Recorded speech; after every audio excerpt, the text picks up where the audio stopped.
Shalom, brothers and sisters, and welcome to our program Mental Health and Care. Last time we saw what is mental health and the process of addiction. But when we open our radios and we are reading our newspapers, we are realizing that there is a lot of difficulties in families. People are killing each other in families. Then today I want to ask our guest, Mr. Onyango, is this having something to do with mental health? Yes, this has a lot to do with problems of mental health. And one clear aspect of mental health problems is that when a problem is noticed or screened in a family, then people tend to have difficulties in coping mechanisms and understanding the problem. For instance, when a problem occurs in the family as a pathological disorder, psychopathological disorder, like addiction, then people tend to not understand how to cope with it, and they don't have the pathophysiology of the real thing, like they don't understand what the problem is. And so the problem with coping and not understanding causes about displacement and other factors that can cause tension, anger, anxiety, and other disorders in its wide sense. Yeah. So in other words, when a problem occurs in the family, like psychopathological issue like addiction, then people have a tendency of entering into a term that we call codependency. Codependency is a term that means that you remove the consequence of a behavior from somebody who is affected, or you become more sick by somebody's character.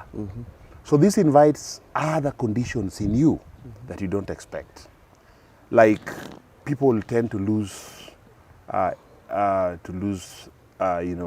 self-concept, not knowing your role towards the person who is affected. The sense of, am I the one who is supposed to handle him? Am I supposed to correct him? Or what will happen? And then you go into the belief system, like our family is cursed. Then the consequence of it is that we are frustrated, we are going to die, and this kind of thing.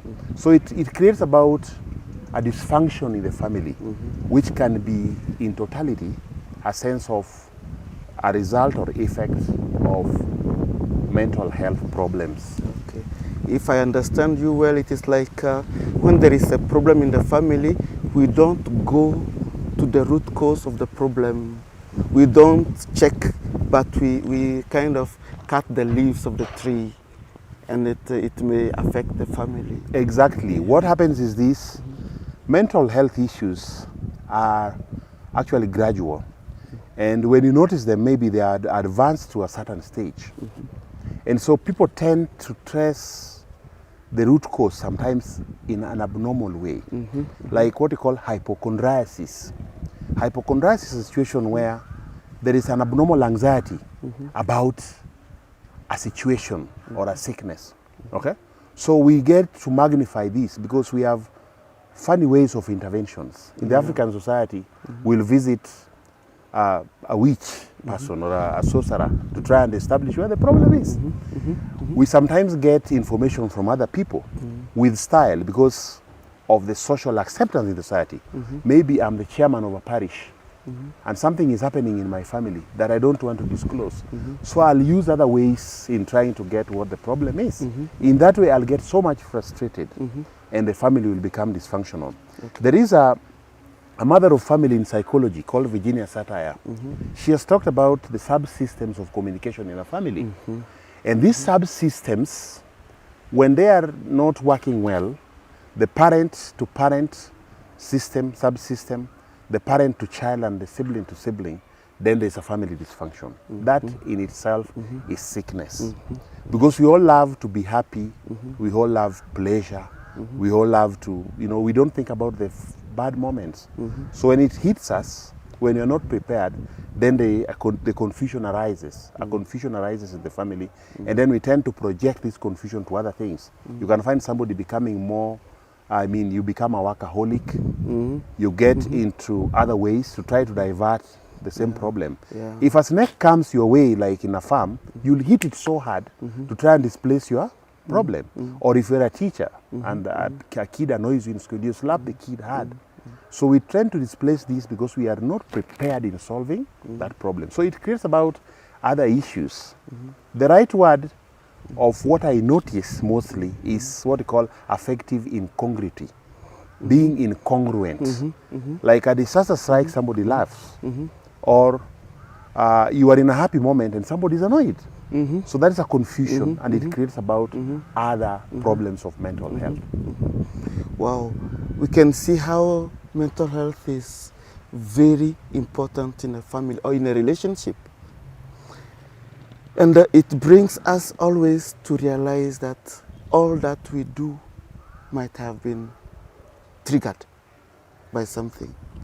Yes, of course, it's triggered by something, and it comes in a very simple way. Then it grows to become big.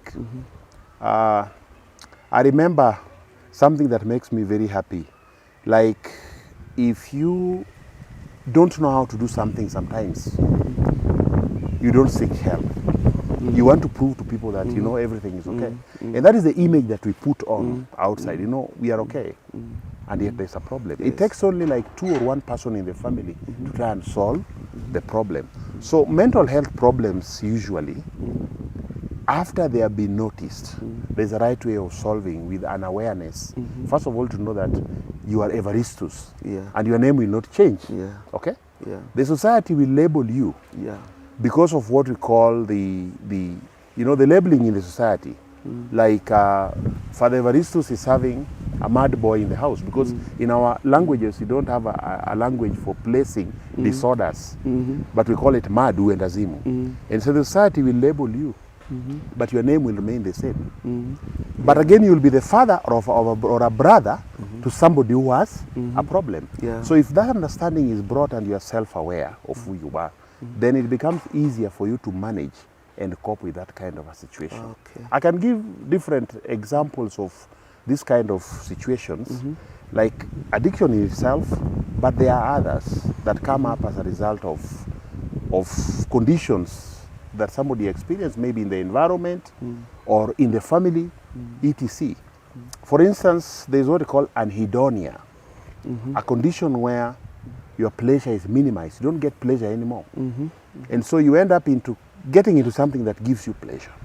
If you have such a person in the family, then the person will cause confusion to the whole family and friends and relatives who are around him. Because you'll think that this person should be isolated. He should not be put in the midst of people. Just because he's somebody who's always mourning, who's not happy. Until he's given alcohol or bang, this is the time the person knows he's happy. He's happy. Wow. Now, according to you, if mental health can affect the family or living together, what are the possible solutions or the possible advice you can give families today? Thank you very much. Dr. Bill and Bob in the 12-step fellowship developed what we call Al-Anon. Al-Anon is a fellowship where family is brought together with the victims, or sometimes the members of the family will come on their own, and they are taught skills on how to handle the victims. The other way is to give education, a general education like what we are doing, on different conditions and how to handle them.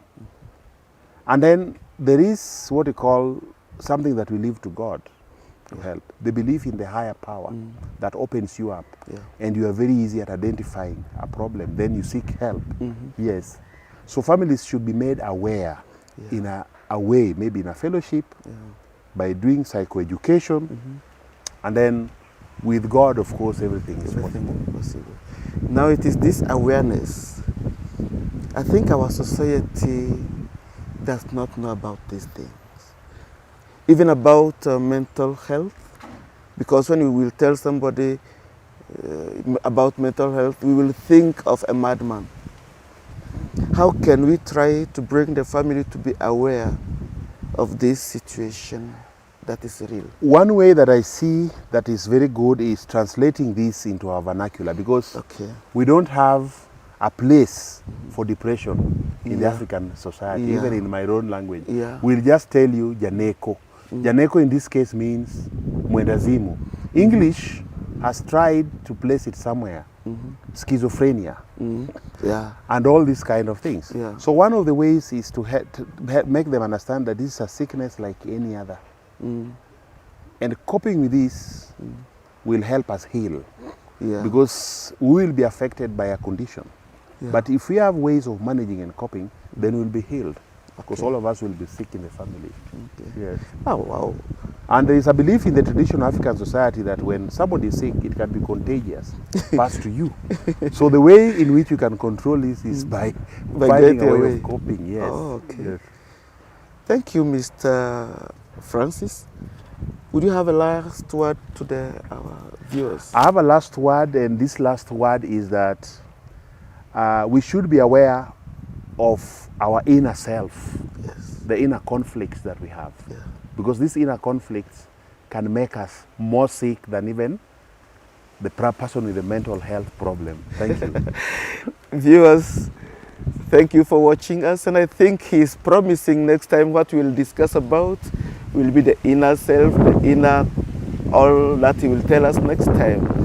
But I'm happy, and I thank him for helping us to know that we are all sick. We are all sick. We need to cope. We need to realize that we are sick and let the society help us. Thank you, viewers, and thank you, Mr. Onyango. Thank you very much. And see you next time. Thank you. Yeah.